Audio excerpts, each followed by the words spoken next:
Hello! ముందుగా ఈ video చూస్తున్న నా ఫ్రెండ్స్‌కి గానీ, నా రిలేటివ్స్ గానీ నేను ముందే సారీ చెప్తున్నాను. దేనికి అనుకుంటున్నారా? ముందైతే నేను నాలాంటి మైండ్ సెట్ ఉన్న వాళ్ళతోనే నేను ట్రావెలింగ్ చేయాలి అనుకుంటాను. ట్రిప్స్ వేయాలి అని అనుకున్నా కూడా. ఎందుకంటే నాకు పిక్స్ తీసుకోవాలన్నా, వీడియోస్ తీసుకోవాలన్నా ప్రశాంతంగా తీసుకోవాలి. బేగా ఫోర్స్ చేయకూడదు, కంగారు పెట్టకూడదు. టైం అయిపోతుంది వెళ్ళిపోదామని అని చెప్పి.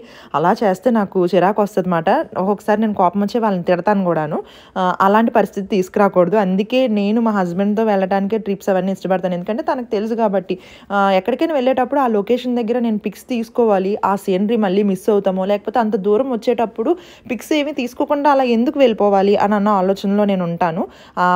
అలాంటి మైండ్ సెట్ ఉన్న వాళ్ళతోనే ఎక్కువ కొంచెం ట్రిప్స్ వెళ్ళడానికి ఇష్టపడుతూ ఉంటానన్నమాట. నేను లాస్ట్ వీడియోలో చెప్పాను ఈ డ్రెస్ డీటెయిల్స్ చెప్తాను అని చెప్పి. ఇదైతే నేను ఫ్లిప్‌కార్ట్‌లో తీసుకున్నాను. దీనికి ఫుల్ నడుము దగ్గర అంతా కటింగ్స్ వస్తాయి. అదంతా నేను స్టిచ్చింగ్ చేసేసానన్నమాట. డీటెయిల్స్ అవన్నీ నేను కామెంట్‌లో పెడతాను. లింక్ అన్నది చూడండి. నాకు డ్రెస్ ప్రైస్ వచ్చేసి ఫ్లిప్‌కార్ట్‌లో తీసుకున్నాను. రూ. 320 రూ. 13 అలా పడిందన్నమాట. ఇది ఈ షార్ట్ అయితే